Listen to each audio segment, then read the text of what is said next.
इस ब्रह्मांड में होने वाली सभी अच्छी बुरी घटनाओं का मैं जानता हूँ कि कल सिद्धांत के परिणाम स्वरूप संसार की परिस्थितियां भी शायद परिवर्तित होती रहती हैं और उनमें उत्थान और पतन का क्रम निरंतर चलता रहता है।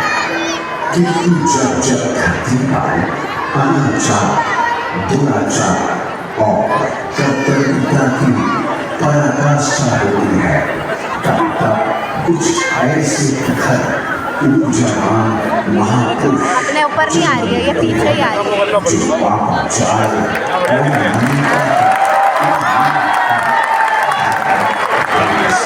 और ऐसा ही दौर आया जब अंग्रेजों ने भारत को गुलामी की जंजीरों में बांध दिया।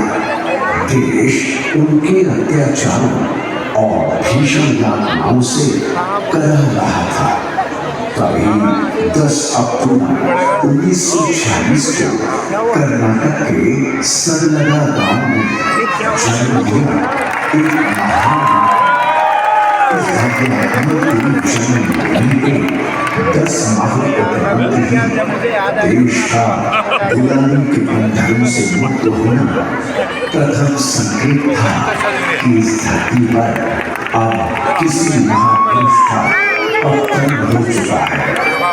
मैं देख रहा था कि यह विभूति कुछ विशेष करने के लिए ही इस धरती पर अवतरित हुई है।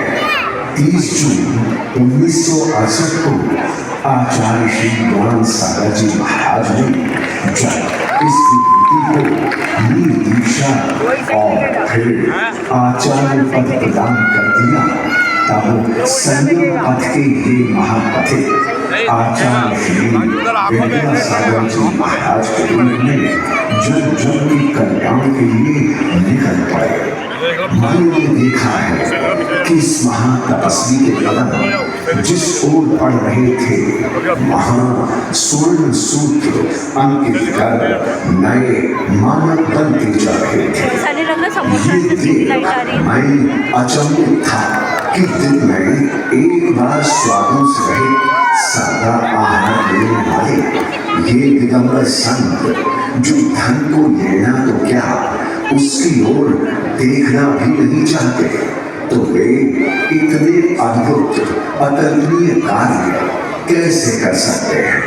कैसे इस महान तपस्वी ने अपनी ऊर्जा से विशाल पर्वत के सबसे उच्च शिखर पर इतने भव्य अद्भुत और विशाल कुंडलपुर मंदिर का निर्माण करा दिया, जितना पूरे विश्व में कहीं पर नहीं है। इतना ही नहीं, मैं यह देख और भी हतप्रभ हो गया कि कैसे उन्होंने बड़े बाबा की इतनी विशाल प्रतिमा फूल की भांति वेदी पर विराजमान करवा दी। सच में ये किसी चमत्कार से कम नहीं था।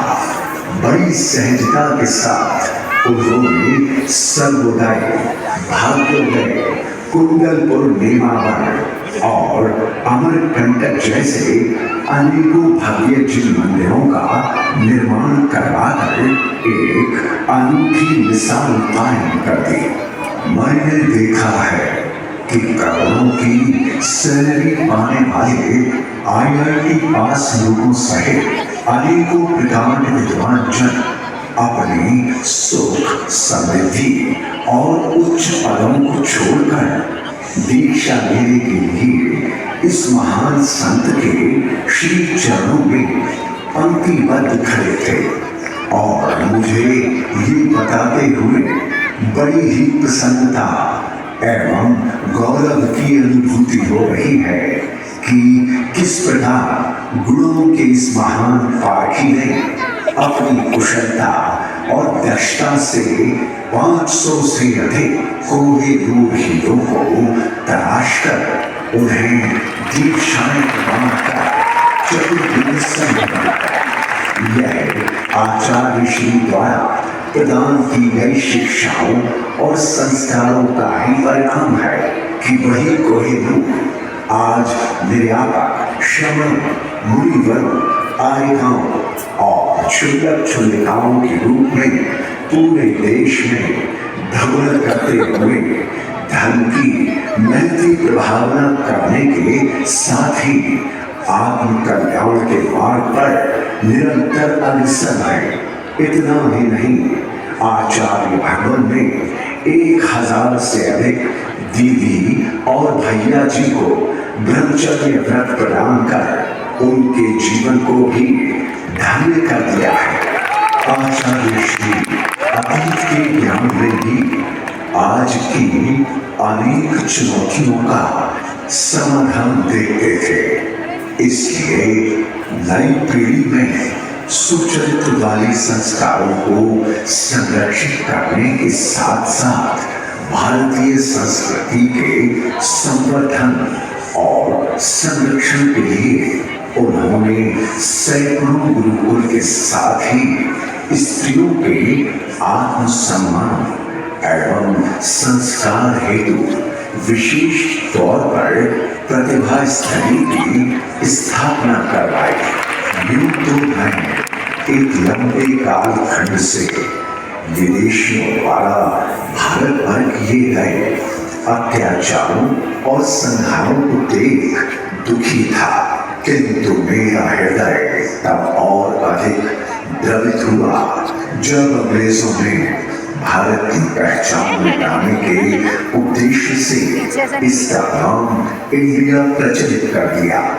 मुझे प्रतीक्षा थी ऐसी किसी विभूति की जो इंडिया को फिर से भारत बनाए और इस महान विभूति द्वारा जब भारत पुनः भारत हो गया तब जाकर मुझे भी संतुष्टि मिली। मैं आज बहुत खुश हूँ। मैंने सैकड़ों वर्षों के बाद देखा है कि कोई दिगंबर साधु इतना कुछ कर सकता है। एक और हमारी हजारों वर्षों की आयुर्वेद चिकित्सा को प्रोत्साहन देते हुए उन्होंने पूर्णायु की स्थापना की, जिससे आज हजारों लोगों को स्वास्थ्य लाभ मिल रहा है। तो वहीं दूसरी ओर हथकरघा की योजना से स्वदेशी अहिंसक वस्त्रों का उत्पादन करवाकर एक नई क्रांति लाई। और इतना ही नहीं, मूक पशुओं की जीव रक्षा के लिए सैकड़ों गौशाला बनवाकर उन्होंने लाखों गौ पशुओं को जीवन दान देकर सही मायने में जियो और जीने दो के संदेश को सार्थक रूप प्रदान किया है।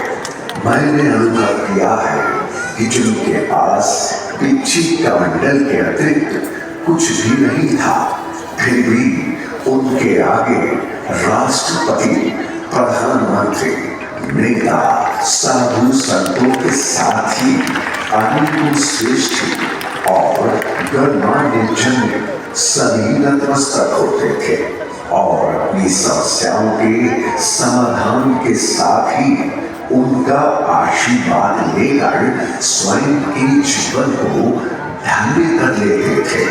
हे मानव, मैंने उस दरवेश के हुनर को देखा है जो नजर उठाता नहीं और झोली भर देता है।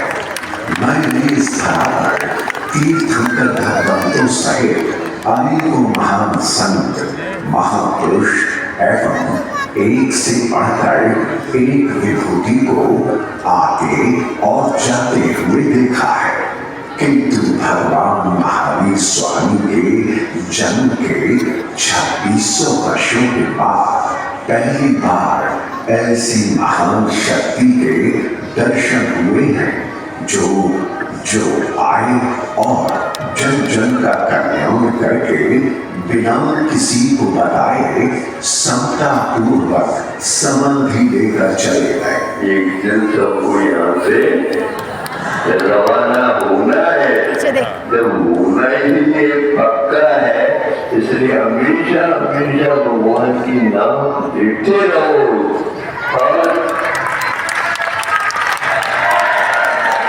इसलिए रोना रोना तो होना ही नहीं चाहिए। आप सभी बहुत पुण्यशाली हैं जो आपने आचार्य श्री के युग में जन्म लिया और इस युग के भगवान एवं ब्रह्मांड के देवता के साक्षात दर्शन कर उनका आशीर्वाद भी पाया। इसमें कोई संदेह नहीं कि उनके जाने के बाद आज पूरा विश्व दुखी है, शोक में है। भारत के प्रधानमंत्री श्री नरेंद्र मोदी जी से तो आचार्य श्री का विशेष स्नेह रहा था। आचार्य श्री के समाधि मरण के दिन मोदी जी पूज्य गुरुवर का स्मरण कर बहुत ही भावविभोर हुए थे और उन्होंने अपने अंतस्मन से आचार्य श्री का गुणानुवाद करते हुए उनकी श्री चरणों में अपने भावों के पुण्य प्रसून समर्पित किए थे। आपको सुनकर के आश्चर्य होगा कि वे तो दिगंबर परंपरा है, उनका जीवन कैसा होता है जानते हैं, लेकिन शायद कोई ऐसी महत्वपूर्ण घटना इससे नहीं होगी या मेरी तरफ से कुछ महत्वपूर्ण किसी काम में मेरा संबंध आया 24 घंटे के भीतर उसका एनालिसिस कितने जागरूक थे और अपनी विराट आध्यात्मिक यात्रा और उसके बाद भी वो हम सबको हमेशा प्रेरणा देते रहे। जीवन भर उनकी सौम्यता के साथ उनका लोगों को मिलना, उन्होंने हमारी परंपराओं से जोड़ना, गरीबों पर शिक्षा और स्वास्थ्य की सुविधाएं नहीं गए हैं।